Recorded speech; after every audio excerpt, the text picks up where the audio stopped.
சனாதனம் என்பது தான் சாதி. இங்கே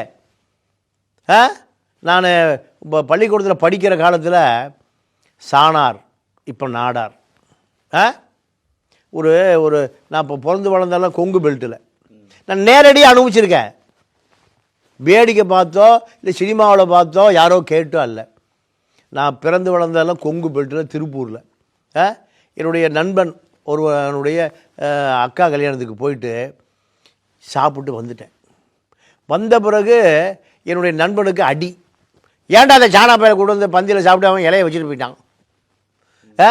இந்த தீண்டாமையை எத்தனை வருஷத்துக்கு முந்தி? இப்போ எனக்கு 65, ஒரு 55 வருஷத்துக்கு முந்தி. 10 வயசு இப்போ 5வது படிக்கிற பையனுக்கு என்ன சாதி தெரியுமா? சாதி தெரியுமா? தெரியாது. ஏண்டா சாணா பையன் வந்து சாப்பிட்டுட்டு போயிட்டான் நடு வீட்டில் உட்காந்து. நடுப்பந்தியில் சாப்பிட்டு வச்சுட்டு போயிட்டான் இலைய. சாணா பையனுக்கு இலைய எடுக்கணுமா? இந்த சண்டை நடந்தது நான் பின்னாடி தான் தெரிஞ்சுக்கிட்டேன்.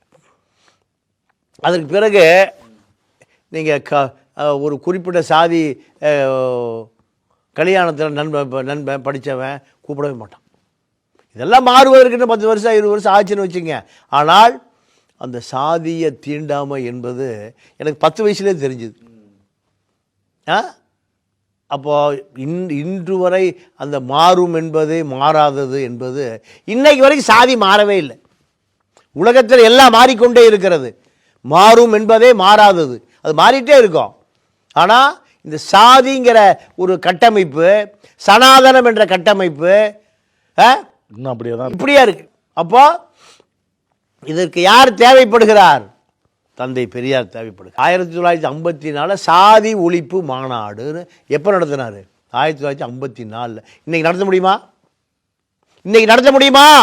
நான் திராவிட இயக்க முன்னேற்ற கழகத்தை, அண்ணா திராவிட முன்னேற்ற கழகத்தை கூட்டணி வச்சுக்கிறேன் 56 கட்சியை பார்த்து கேட்குறேன். சாதி ஒழிப்பு மாநாடு இன்னைக்கு நடத்த முடியுமா?